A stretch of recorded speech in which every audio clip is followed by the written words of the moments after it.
Hello guys, आज हम सीखेंगे सुपरवाइज मशीन लर्निंग। भाई आज का टॉपिक बहुत ही इम्पोर्टेंट है क्योंकि किसी भी इंटरव्यू में आप जाओगे तो सबसे पहले मशीन लर्निंग से यही टॉपिक पूछा जाता है कि सुपरवाइज मशीन लर्निंग क्या होती है। ठीक है, और एग्ज़ाम में डायरेक्ट क्वेश्चन आते हैं इसके, और इंडस्ट्री में 70 to 80% ML प्रोजेक्ट इसी का यूज़ करते हैं। ठीक है, तो ये बहुत ही इम्पोर्टेंट टॉपिक है, सो इसे ध्यान से सुनना। और इसका यूज़ आजकल गूगल यूज़ करता है, नेटफ्लिक्स में आपको मूवी रिकमेंडेशन में यूज़ होता है, अमेज़ॉन में आपको प्रोडक्ट को सजेशन देने में होता है, और यूट्यूब में आपको वीडियो को रिकमेंड करने में होता है। सपोज करो एक टीचर है जो स्टूडेंट को कुछ क्वेश्चन देता है और उनके आंसर भी देता है। तो स्टूडेंट क्या करता है, उन क्वेश्चनों को समझता है और आंसर और क्वेश्चन का रिलेशनशिप फाइंड करता है, और धीरे धीरे वह पैटर्न समझने लगता है, और उसके बाद फिर नए क्वेश्चन का आंसर देने लग जाता है। Exactly same work supervise machine learning में भी होता है। सुपरवाइज मशीन लर्निंग में हम इनपुट देते हैं, मतलब डेटा देते हैं, और उनका करेक्ट लेवल भी देते हैं, मतलब आंसर भी देते हैं। ठीक है, तो मशीन इस इनपुट और लेवल्स को लेकर इन दोनों के बीच पैटर्न को आइडेंटिफाई करती है, और उस पैटर्न को आइडेंटिफाई करने के बाद अगर हम उसको नए क्वेश्चन दिए जाएं या नया डेटा दिया जाए तो उनको प्रेडिक्ट करती है कि उसका आंसर क्या होगा। एग्जाम्पल के लिए हमने मशीन को इमेज दी बहुत सारी, ठीक है, और हर इमेज का आंसर भी दिया है कि ये कैट की इमेज है या फिर डॉग की इमेज है। अब इसको मशीन को इनपुट देने के बाद मशीन रिलेशनशिप फाइंड करेगी कि कैट में क्या क्या होता है और डॉग में क्या क्या फीचर हैं। अगर हम उसको एक नई इमेज दें तो वो उन फीचर का यूज़ करके बता देगा कि ये कैट की इमेज है या फिर डॉग की इमेज है। तो इस टॉपिक को हम बेसिक से समझते हैं। मशीन लर्निंग मेनली 4 टाइप के होते हैं। पहला सुपरवाइज लर्निंग, दूसरा अनसुपरवाइज लर्निंग, तीसरा सेमी सुपरवाइज लर्निंग, और चौथा है रीइंफोर्समेंट लर्निंग। और आज के वीडियो में हम सुपरवाइज लर्निंग पढ़ेंगे। तो सुपरवाइज लर्निंग के लिए इसके नाम पर ध्यान दो। इसका नाम है सुपरवाइज, यानी कि इसमें कहीं गाइड किया जा रहा है। ठीक है, जैसे एक टीचर क्या करता है, स्टूडेंट को गाइड कर रहा था। अब हम इसका मेन कॉन्सेप्ट समझ लेते हैं। सुपरवाइज मशीन लर्निंग एक ऐसी टेक्निक है जिसमें मशीन लेबल्ड डेटा से लर्न करती है।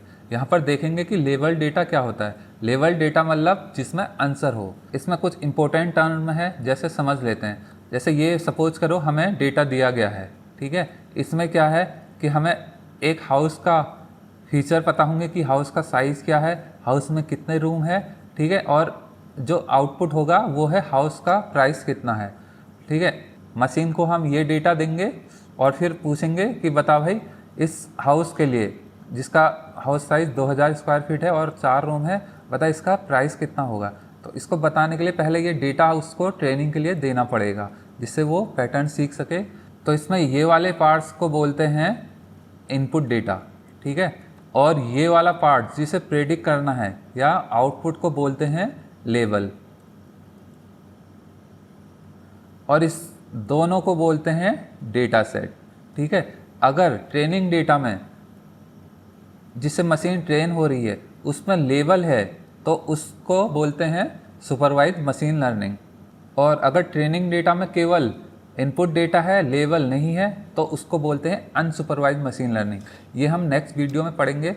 तो अभी के लिए सुपरवाइज लर्निंग पर फोकस करते हैं। तो अगर इस डेटा को मॉडल को ट्रेन होने के लिए देंगे तो ये मशीन लर्निंग कौन सा मॉडल होगा, सुपरवाइज मशीन लर्निंग, क्योंकि इसमें हम लेबल भी दे रहे हैं ट्रेनिंग के लिए।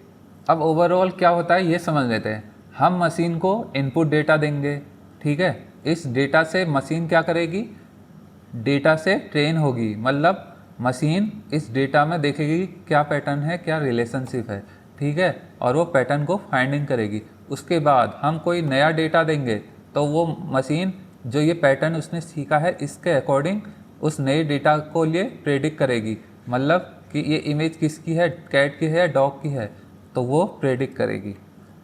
एक एग्जांपल से इसे समझते हैं। इसमें हम क्या करेंगे, मशीन को ट्रेनिंग के लिए क्या देंगे, बहुत सारे ईमेल देंगे और उसके साथ इसका लेबल भी देंगे कि ये ईमेल क्या है, स्पैम है या नॉट स्पैम है। अब मशीन क्या करेगी, इस डेटा में से पैटर्न को फाइंड करेगी कि क्या रिलेशनशिप है स्पैम वाले में और कैसे पता चलेगा कि ये नॉट स्पैम है। तो इस पैटर्न को फाइंड करने के बाद हम उसको एक नया ईमेल देंगे तो वो पता कर लेगा कि इसमें जो वर्ड होंगे उसके अकॉर्डिंग कि ये स्पैम है या ये ईमेल नॉट स्पैम है।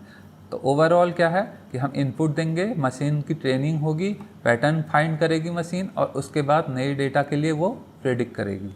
इसको एक एग्जांपल से और डिटेल में समझते हैं। तो इसके एग्जांपल समझ लेते हैं कि प्रैक्टिकली ये कहाँ यूज हो रहा है। तो प्रैक्टिकली ये स्पैम डिटेक्शन में यूज हो रहा है कि जो भी मेल आ रहे हैं कौन सा मेल स्पैम है, कौन सा जेन्यून मेल है। रिकमेंडेशन सिस्टम में यूज हो रहा है, ठीक है। और मेडिकल फील्ड में यूज हो रहा है कि एक्सरे की जैसे इमेज दे रहे हैं तो इसे कैंसर है या नहीं है, या ब्लड सैंपल की रिपोर्ट दे रहे हैं तो बता दे रहे हैं कि इसे कौन कि मलेरिया है या नहीं है। और सेल्फ ड्राइविंग कार में इसका यूज हो रहा है। तो एग्ज़ाम के पॉइंट ऑफ व्यू से हम थोड़ी इसकी डेफिनेशन देख लेते हैं। तो सुपरवाइज्ड मशीन लर्निंग क्या है? एक मशीन लर्निंग की टेक्निक है in which the model learns from label data, ठीक है। तो मशीन लर्न करेगी लेबल डेटा से। तो इसमें ये वर्ड बहुत ही इंपॉर्टेंट है, ठीक है।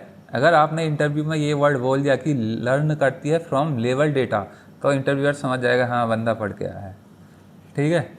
और इसके यूज होते हैं स्पैम डिटेक्शन में कि स्पैम है या नहीं है, रिकमेंडेशन सिस्टम में इसका यूज होता है, प्राइस प्रेडिक्शन में कि प्राइस कितना जाएगा, ठीक है। और फेस रिकॉग्निशन में कि ये फेस किसका है। जैसे हम अटेंडेंस लगाते हैं तो फेस दिखाते हैं तो वो समझ जाता है कि भाई ये फेस किसका है, इस आईडी या इस रोल नंबर वाले का है। देखो भाई स्टार्टिंग में एमएल डिफ़िकल्ट लग सकता है, लेकिन ट्रस्ट मी अगर बेसिक स्ट्रांग हो गए तो एडवांस एमएल भी इजी लगने लगती है। हर एक्सपर्ट कभी बिगनर ही था, तो डेली थोड़ा थोड़ा सीखो, कंसिस्टेंसी रखो और एक दिन तुम एमएल इंजीनियर बन सकते हो। So that's all, thank you and happy learning.